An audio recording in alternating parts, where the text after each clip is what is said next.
Welcome back to my channel Shanthi Sandal vlogs. ஒரு ஹெல்த்தியான dish பார்க்கலாமா? வாழைத்தண்டு கூட்டு நான் எப்படி கட் பண்ணுறேன் பார்த்தீங்களா? ரவுண்டாக ஸ்லைஸாக கட் பண்ணி உள்ளுக்குள்ள உள்ள நாரை நான் விரலால் சுற்றி எடுக்கிறேன். இது மாதிரி தான் எங்கள் ஆத்தா செய்வாங்க. அதே மாதிரி தான் நானும் செய்கிறேன். இப்போ எல்லாம் யார் இப்படி செய்கிறாங்கங்கிறது எனக்கு தெரியாது. பட் கத்தியை வச்சு கட் பண்ணி எடுத்துடுறாங்க. நான் இப்படி தான் செய்வேன். அருவாமனையில் இது மாதிரி அரிஞ்சு கையில் அந்த நாரை எடுத்துடணும். வாழைத்தண்டு அரிகிறதே ஒரு கலைங்க.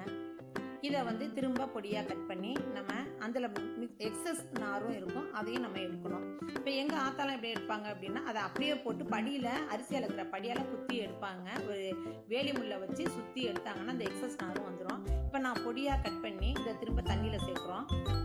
கம்மியாக தண்ணி வச்சுக்கோங்க. கம்மியாக தண்ணி வச்சு இது மாதிரி ஒரு எட்ஜு ஷார்ப்பாக உள்ள ஒரு பாத்திரத்தை எடுத்துக்கோங்க. செம்படம், டம்ளர் எது வேணாலும் எடுத்து இது மாதிரி குத்தி விட்டோம் அப்படின்னா எக்ஸஸாக உள்ள நார் எல்லாமே வந்துருங்க. சாப்பிடும்போது நமக்கு டிஸ்டர்பன்ஸ் இருக்காது.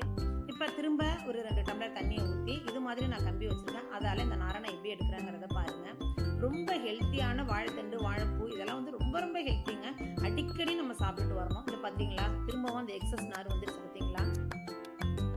நான் பயத்தம்பருப்பு சேர்த்து தான் இது கூட்டு பண்ணுறேன். நான் இது சாதத்துக்கு சைட் டிஷ்ஷாக மட்டும் இல்லை, சாதத்தில் போட்டு சாப்பிட்லாம். சப்பாத்தி, பூரி, இட்லி, தோசைக்கு கூட வச்சு சாப்பிட்லாம். ஈவன் நம்ம ஒரு பவுலில் வச்சு கூட ஒரு ஸ்பூன் போட்டு கூட சும்மாவே சாப்பிட்லாம். எக்ஸஸ் நார் எல்லாமே எடுத்தாச்சுங்க. இதை சுத்தமாக வாஷ் பண்ணி கழுவி தனியாக எடுத்து வச்சுக்கலாம். இப்போ ஒரு பேனில் கடுகு உளுத்தம் பருப்பு ஆயில் விட்டு கடுகு உளுத்தம் பருப்பு, கருவேப்பிலை, வெங்காயம், சின்ன வெங்காயம் ஒரு 10 சின்ன வெங்காயம் பொடியாக கட் பண்ணியிருக்கேன் சேர்த்து நல்லா தாளித்து அதோட கழுவி வச்ச வாழைத்தண்டை சேர்த்து 1 டம்ளர் தண்ணி சேர்த்து அதை மூடி போட்டு வேக வச்சுக்கலாம்.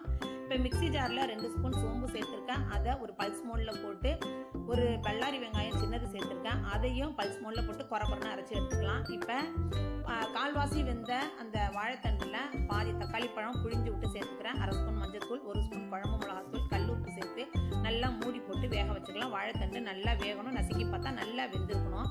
இந்த ஸ்டேஜில் நம்ம அரைச்சி வச்ச சோம்பு கலவையை இதில் சேர்த்து திரும்பவும் நல்லா மிக்ஸ் பண்ணி மூடி போட்டுக்கலாம். இப்போ அது வெந்துருச்சு, நல்லா வெந்துருச்சு. இந்த ஸ்டேஜில் நம்ம வேக வச்ச பயத்தம்பருப்பை இதில் சேர்த்துக்கிறோம்.